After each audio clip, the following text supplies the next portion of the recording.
proses pengaturan suhu tubuh ya. Nah, pertama dulu ya dari Bapak maaf, boleh?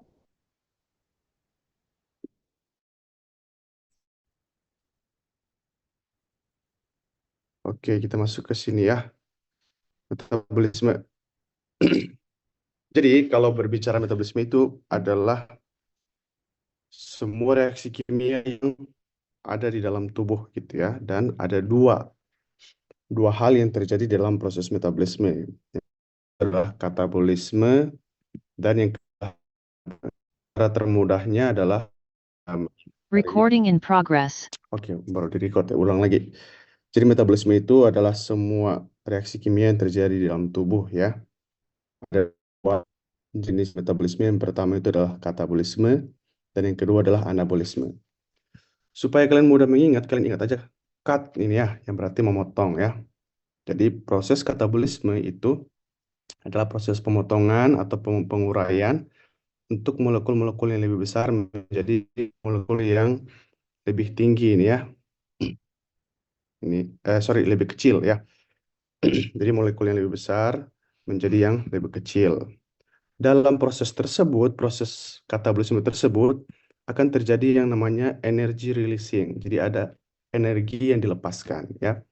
Energi yang dilepaskan tersebut yang akan digunakan untuk aktivitas ya, reaksi metabolisme lainnya.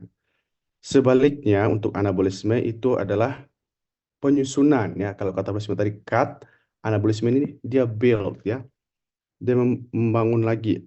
Dalam proses pembangunan tersebut, maka dia membutuhkan energi ya. Jadi yang smaller molecules ini, molekul-molekul lebih kecil itu akan bergabung menjadi yang lebih besar. Contohnya ya.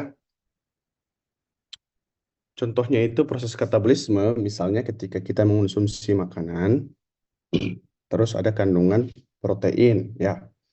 Begitu sampai di lambung dia akan mulai dicerna atau proses metabolisme itu sudah mulai ketika protein tersebut dipecah menjadi polipeptida atau ikatan yang lebih kecil. Kemudian polipeptida tersebut akan masuk ke dalam duodenum yang akan selanjutnya dipecah lagi menjadi peptida dan dipecah lagi menjadi asam amino untuk siap diserap. Nah, itu proses katabolisme. Begitu juga dengan contoh lain, misalnya karbohidrat. Ketika kita konsumsi, karbohidrat tersebut akan dicerna ya, tergantung jenisnya apa. Kalau dia yang kita konsumsi itu adalah polisakarida, berarti dia akan harus dipecah-pecah lagi menjadi disakarida sampai ke monosakarida untuk diserap. Kalau yang kita konsumsi ternyata mengandung disakarida saja ya, contohnya gula ya, sukrosa, maka dia akan dipecah menjadi monosakarida dan nanti akan diserap. Itu proses katabolisme. Setelah diserap, nanti dia kemungkinan akan bisa dipakai untuk menghasilkan energi untuk karbohidrat ya, atau dipakai untuk disimpan ya. Simpanan karbohidrat ada yang tahu bentuknya apa? Simpanan karbohidrat di dalam tubuh. Contohnya glikogen ya. Glikogen yang disimpan di hati dan di otot ya. Jadi proses pembentukan glikogen itu adalah contoh anabolisme dari glukosa menjadi glikogen. Selain itu, contoh lainnya, misalnya kalau kalian masih ingat, saat proses eritropoiesis ya, pembentukan sel darah merah. Itu molekul-molekul kecil ya, jadi ada zat besi ya, kemudian ada globin, dan zat besi tersebut membentuk hem ya, hem bersama globin menjadi hemoglobin yang berikat yang banyak hemoglobin yang lainnya di dalam sel darah merah. Itu proses anabolisme karena membangun struktur protein yang baru ya.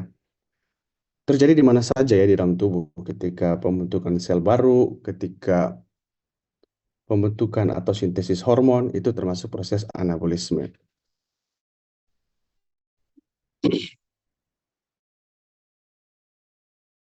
Dasar yang harus diingat ya, itu adalah proses pembentukan ADP dan ATP ini ya.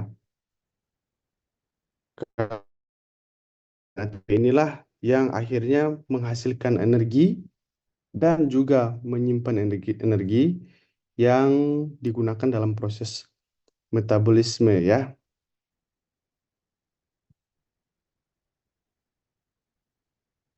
Kita langsung lihat gambarnya ini ya.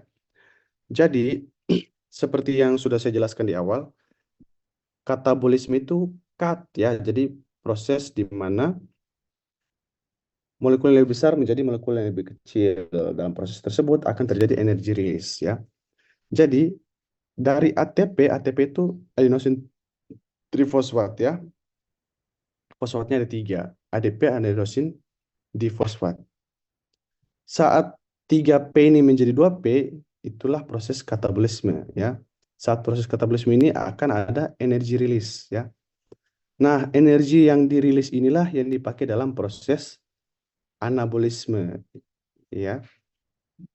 Jadi proses anabolisme yang dibutuhkan ya dalam setiap sel di tubuh kita ya, dalam proses anabolisme itu membutuhkan energi. Energinya dari mana? Energinya itu saat ATP menjadi ADP. Jadi kalau kalian belajar tentang metabolisme zat gizi ya, terutama karbohidrat, di glikolisis, di siklus Krebs itu kan menghasilkan ATP ya. Nah, ATP itulah yang merupakan energi potensial. Jadi perubahan pembentukan ATP dan ADP itulah yang akhirnya menghasilkan energi. Kalau kita tarik ke belakang, kan ada namanya hukum kekekalan energi ya. Jadi energi itu tidak bisa digunakan atau tidak bisa dimusnahkan ya. Jadi udah ada kayak gitu aja di dunia ini ya. Dia nggak bisa dimusnahkan atau diciptakan, hanya bisa dirubah bentuknya. Nah, termasuk di sini ya. Jadi saat ATP menjadi ADP itu ada energi yang keluar. Energi tersebut nanti akan digunakan entah di mana saja. Contoh misalnya tadi saya kasih contoh pembentukan glikogen ya, atau sintesis hormon baru. Nah, itu. Atau mungkin bahkan dipakai untuk menyusun ATP baru ini ya. Karena proses anabolisme dari ADP menjadi ATP ya, molekul yang lebih kecil menjadi molekul yang lebih besar, itu dia membutuhkan energi. Ya. Jadi reaksi katabolisme ATP menjadi ADP akan menghasilkan energi untuk dipakai pada setiap reaksi anabolisme. Seperti itu ya. Yang menghasilkan energi hanya ATP ke ADP ya. Jadi ketika terjadi metabolisme untuk menghasilkan ATP, ATP itulah yang nanti berlanjut dalam proses katabolisme untuk menghasilkan energi ya. Jadi itu reaksi metabolisme utama ya yang perlu diingat di dalam tubuh kita ya. Materi kita di hari ini itu mewajibkan kita untuk memahami tentang metabolisme basal ya. Tapi saya mulainya dengan menjelaskan tentang metabolisme dulu. Nah, tadi yang sudah disampaikan, ATP itu adalah mata uangnya ya, currency dari sel ya. Jadi setiap sel itu akan membutuhkan ATP yang nanti akan dikatabolisme menjadi ADP agar menghasilkan energi yang dipakai untuk berbagai macam kebutuhan ya. Transport aktif misalnya ada zat gizi yang perlu dimasukkan dari saluran pencernaan masuk ke dalam enterosit ya, sel saluran pencernaan, dan kemudian masuk ke pembuluh darah, dan dari pembuluh darah masuk ke dalam sel yang memerlukan itu terkadang membutuhkan transport aktif ya sebagai zat gizi.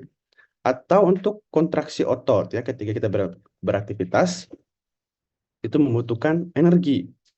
Jadi energi itu bisa diinterpretasikan sebagai panas ya, panas yang tercipta saat ATP menjadi ADP ya.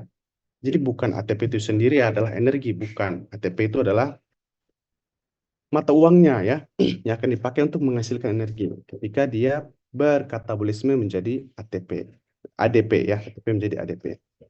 Ataupun tadi sintesis molekul ya, termasuk saat ATP dibentuk dari ADP itu sintesis molekul ATP ya, untuk membutuhkan energi.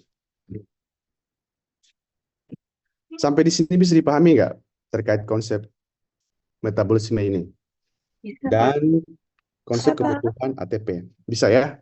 Bisa, Oke, Bapak. sip. Kita lanjut kalau gitu. Ini materinya gabung dengan metabolisme zat gizi ya, cuma kita tidak dituntut untuk belajar itu di mata kuliah sekarang. Yang berikut adalah kita akan membahas tentang metabolisme. Nah, kalian sudah belajar menghitung kebutuhan zat gizi dengan rumus menghitung BMR?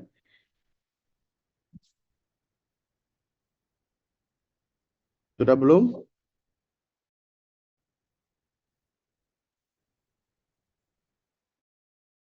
Kedengaran?